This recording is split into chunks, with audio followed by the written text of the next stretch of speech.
Ils prirent donc Jésus et l'emmenèrent. Il dut porter lui-même sa croix pour sortir de la ville et marcher jusqu'à un endroit appelé le lieu du crâne, Golgotha en hébreu.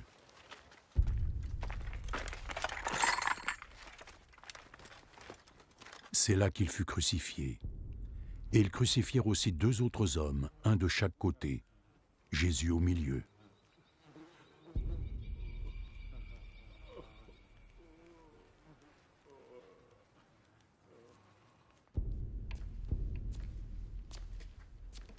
Pilate fit faire un écriteau qu'il fit poser sur la croix. Dessus, il y avait écrit « Jésus de Nazareth, roi des Juifs ».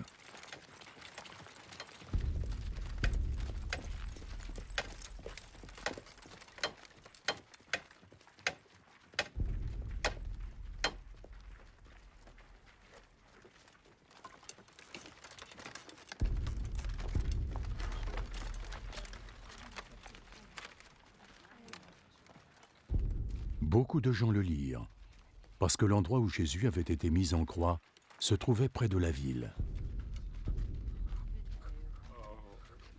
Et l'inscription était écrite en hébreu, en latin et en grec. Les chefs des prêtres dirent à Pilate, « Plutôt que roi des Juifs, tu devrais écrire à la place. » Cet homme a dit « Je suis le roi des Juifs ». Ce que j'ai écrit restera écrit.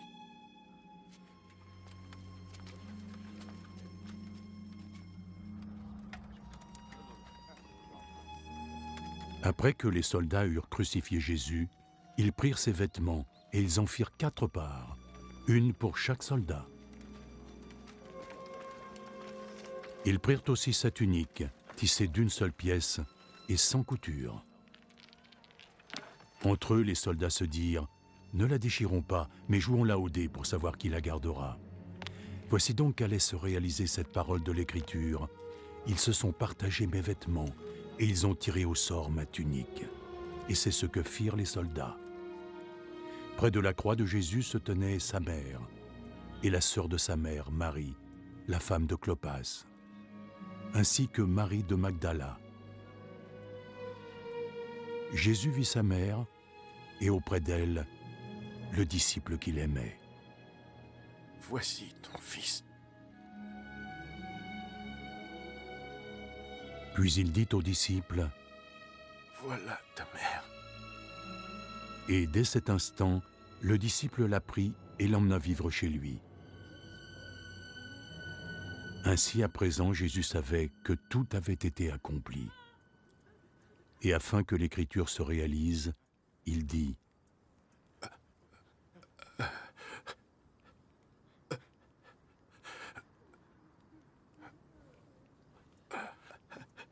J'ai soif. » Il y avait là un vase, plein de vinaigre. Alors une éponge fut trempée dans ce vinaigre, fixée à une branche d'hysope, et portée jusqu'à ses lèvres.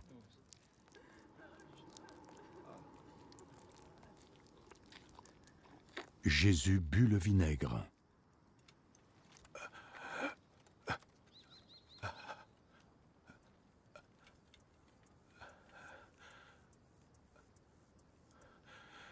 Tout est accompli.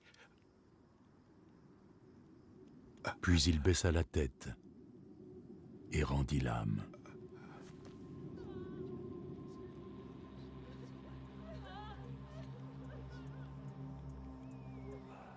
Les autorités juives demandèrent à Pilate l'autorisation pour qu'on brise les jambes de ceux qui avaient été crucifiés et qu'on descende leurs corps des croix. Ils firent cette requête car c'était un vendredi et ils ne voulaient pas que les corps restent sur la croix pendant le sabbat, d'autant que ce sabbat-là était particulièrement important. Alors les soldats vinrent et brisèrent les jambes du premier supplicié, puis celles du second des 2 hommes qui avaient été crucifiés avec Jésus. Puis vint le tour de Jésus. Ils virent qu'il était déjà mort et ne lui brisèrent pas les jambes. Cependant, un des soldats lui perça le flanc avec une lance.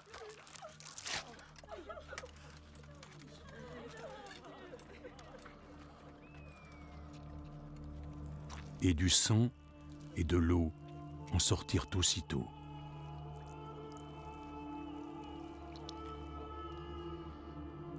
L'homme qui a été témoin de ces faits les a racontés, afin que vous puissiez croire aussi. Son témoignage est vrai, et il sait, lui, qu'il dit la vérité. Cela s'est passé de sorte que soit réalisé ce passage de l'Écriture, aucun os ne lui sera brisé. Il y en a d'ailleurs un autre qui dit « Ils le regarderont, lui, qu'ils ont transpercé ».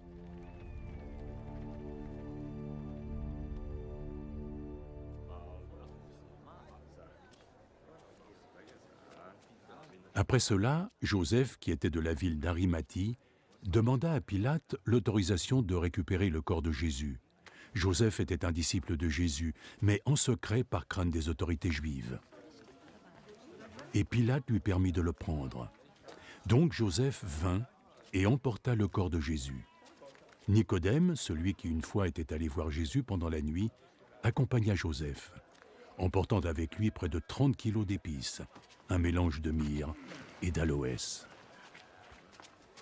Les deux hommes prirent le corps de Jésus et l'enveloppèrent de bandes de lin, avec les épices conformément à la coutume juive, lorsqu'ils préparent un mort avant de l'enterrer.